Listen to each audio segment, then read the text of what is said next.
What's going on, everyone? Chris from Pickdawgz.com here with your Week 1 college football breakdown. We're going to be talking about 7 games from Week 1's college football schedule going down on Saturday, August 30th, 2025. If you like this content, make sure you smash that thumbs up. Subscribe to our channel. Let me know your college football best bets in the comment section below. If you're looking for my best bets, the games that I absolutely love, head to Pickdawgz.com. Click the Experts tab at the top of the page. Great time to do so because not only do we have college football this weekend, we've got Major League Baseball. There's some WNBA on the board as well. And before you know it, we're going to be talking about Week 1 NFL next week too. So I'm going to be in Vegas that entire week next week. And if you were with me, during my last trip to Vegas a couple of weeks ago, you know that was in the midst of our, run in Major League Baseball, where we were on an absolute heater. We're still doing well with baseball, but you can tell when we go to Vegas, when any of us go to Vegas with Pick Dawgz, we go to do damage. The sports books hate to see me coming, so I can tell you guys, you want to make sure that you're on board for that. Speaking of Major League Baseball, we're still 18-7 in our last 25 Major League Baseball best bets, 39-21 in our last 60 Major League Baseball best bets as well. So with all the Major League Baseball action we're going to have on Saturday's card, for me, I've got at least 10 plays that I have, lined up, ready to go. It's the best value to hop on something long term. A lot of times the 3-day and 7-day passes are cheaper than buying each of Saturday's daily packages individually. So make sure that you hop on and use that promo code PICK and get 15% off your purchase. But like I said, we're here to break down the college football action. Week 1, sometimes I always advocate to tread lightly because we're sort of just figuring out who these teams are. Sometimes, it's usually when the lines are the softest because it takes the books maybe a week or two to kind of, readjust. But, we're going to be looking at some of the action. We're going to look at some marquee matchups, some marquee teams, even a couple of FBS and FCS matchups as well. So make sure that you're, got a drink in hand, ready to make some money. You guys know the drill. You ready? I'm ready. Let's get into it. First, we are going to Ross-Ade Stadium for a matchup between the Purdue Boilermakers and the Ball State Cardinals. And Purdue, this is a Purdue team that I think needs a feel-good win to start the year. They had a horrible 2024. There was a lot of players that left the program. You brought in Barry Odom, who is a fantastic coach, took UNLV to back-to-back double-digit win seasons. And he has a tendency to run it up in some of his games and keep his foot on the gas against inferior teams. He did it in each of his 2 seasons at UNLV. And for me, Ball State fits that mold. They were picked 11th out of 13 teams in the MAC preseason poll, only ahead of Kent State, who may go winless. And that's with a game against FCS Merrimack on the card this week. And newcomers to the MAC in UMass. Like I said, there are a lot of incoming pieces for Purdue, but I still feel that Purdue is just a much better team. They're the better coach team. And I think Barry Odom is just going to drill into his guys from week 1. They can ill afford to come out flat. I think they want to make sure they're coming out strong in this opener. I'm going to roll with Purdue in this one. I see them winning this one by at least 3 scores. Next, we head to Hattiesburg for this matchup between Southern Miss and Mississippi State. And you want to talk about a team that needs a resurgence. I mean, Mississippi State was brutal last year. Blake Shapen got injured. He's back at quarterback. But here's my concern for Mississippi State, is that I still don't love this Mississippi State team. This is a Southern Miss team on the other side that got Charles Huff as a coach, came over from Marshall, and coming from Marshall, a Marshall team that won the Sun Belt last year and had a double-digit win total, he brought about 20 guys with him, and these are 20 top-tier players. You're starting quarterback, running backs, receivers, 20 first or second stringers that came with Huff from Marshall. Southern Miss rarely gets opportunities to host some of the big boys, especially in-state rivals and in-state power conference teams like Mississippi State.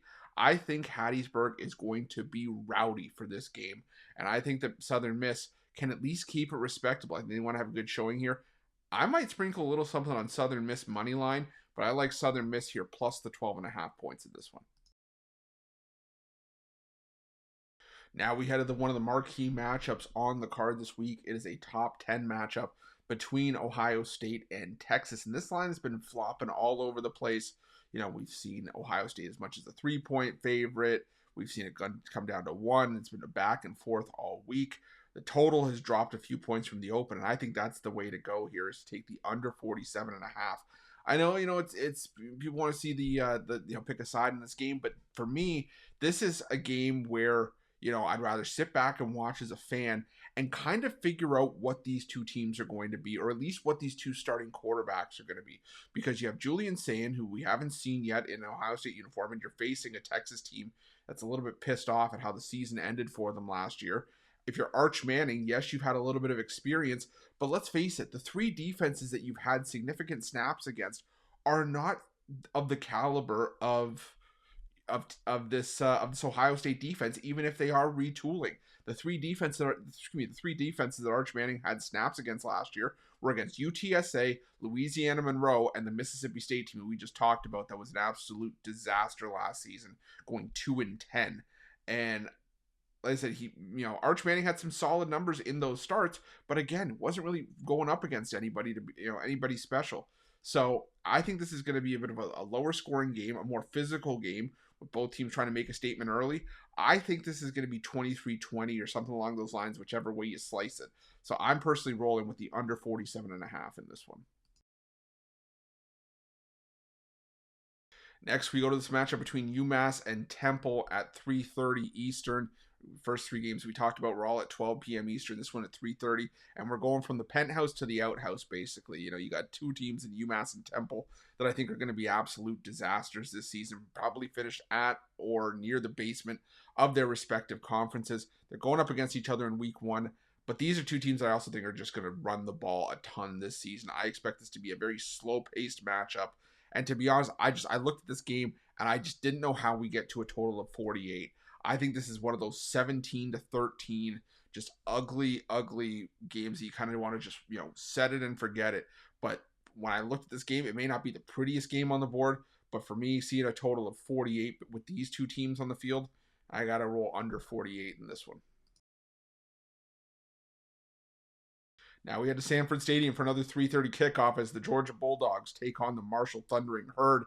And one more total for me. My last one of the show. The last two are going to be sides down the stretch. But the thing is that I'm going with the under in this game, mainly because I don't trust Marshall. I might look at a team total under for Marshall in this game to see if I can find something, maybe even like an under 3.5, because I genuinely don't know where the points are going to come from for Marshall in this game.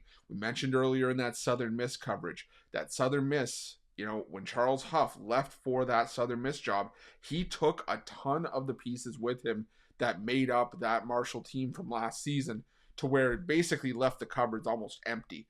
And I don't see that, really helping Marshall in any way, shape, or form. This is for me the definition of a rebuild. On the other side, you have Georgia, who, if I had to pick a side, I would pick a side with Georgia in this game. However, the last 13 times that Kirby Smart has laid 38 points or more, he's 0-13 against the spread. Usually in these early season games, what Kirby Smart likes to do is establish, basically use it as a scrimmage and establish good habits, like, make sure that guys are nailing their routes, nailing their timing, just taking what teams are giving them, basically using Marshall as just a training practice. And for me, I could see a Georgia win and a Georgia blowout, 34-3, 41-3, something along those lines, to where I don't think we're going to get points from Marshall to contribute to the total. I don't really want to lay this number with Georgia, but I would if I had to. I think the better way to go here is to either take the team total under for Marshall or to take the full game under 55.5 in this one. Next, we head to this FBS-FCS matchup between Iowa State and South Dakota. And for me, this is a spot play of spot plays. You've got Iowa State coming off of the win in Ireland, coming back home, taking on South Dakota the week before their rivalry game against Iowa. I like South Dakota and the points in this one. This is just a sandwich spot for me. Iowa State 2-5 against the spread in their last 7 games that are a week before the Cyhawk game, 3-10 against the spread in their last 13 against FCS opponents. And what Matt Campbell does in these games, he usually doesn't implement a strong playbook. He usually just goes in, gets a lead, sits on it, nurtures it, and just rides it out to the finish line. We've seen a lot of games where, Iowa State just barely sneaks by, just does what they have to do to get the win and move on and focus on Iowa. South Dakota, they were the preseason number 4 team in the country in the FCS. Yes, they usually, they lost a ton of talent, but they're usually a formidable opponent for teams that they take a step up against. They have a new head coach in Travis Johansson. He's been an associate head coach within the program for the last 3 years, with last year's head coach, Bob Nielsen, retiring. And I mean, it's just that continuity that I think is going to pay dividends here. South Dakota's played in 3 of the last 4 FCS playoffs. Like I said, an emotional win over Kansas State and Ireland, the sandwich spot. All of it, to me, just points to South Dakota plus the 14.5. I could see Iowa State, if they win this game, win it by like 10 or 11 points, like 27-17, 28-17. So give me South Dakota here, plus the 14.5. And our final game on Saturday's card is the late night game between the Arizona Wildcats and the Hawaii Warriors. And Hawaii pulling out the walk-off win over Stanford in week 0. And I used to subscribe to the mentality that, teams in week 0, had an edge in terms of being able to shake off some of the rust. However, I've quickly, I think, flipped from that, where now I realize that the teams that played in week 0 now have film out on them, and all their focus was on those week 1 games, like Hawaii had against Stanford on the road, or sorry, at home, pardon me, on the island. But now they head out on the road. Hawaii has not been a great road team under Timmy Chang, just 7-10 against the spread in 17 road games. Arizona, this is a team that has a lot to sort of turn over, but I think that they're going to have better injury luck this year. Noah Fafita is still a solid quarterback for this Arizona program. And like I said, I just think that the advantage here of having film out on Hawaii plays well for Arizona here. Like I said, we also don't know if Micah Alahado is going to suit up here. He had an ankle injury at the end of that Stanford game. He went from probable to questionable for this game. If he plays, I can't see him being 100%. And if he doesn't play, well, that's even worse for Hawaii. So I'm going to roll with Arizona. Another game where I see the favorite here winning by about 3 scores, maybe 38-14 or something along those lines. That's it. That's your week 1 college football breakdown for Saturday, August 30th, 2025. Again, if you like this content, make sure you smash that thumbs up. Subscribe to our channel. Let me know your college football best bets in the comment section below. If you're looking for my best bets, you can head to pickdawgz.com and click the premium picks tab or the experts tab at the top of the page. And appreciate each and every one of you joining me. Let's make some money this weekend, this college football season. I also got my college football season pass up for a great price over at Pickdawgz. I also have that combined with my season pass for NFL if you're interested in that. But definitely the long-term passes are the way to go. But again, thank you guys so much for watching. We'll see you guys soon.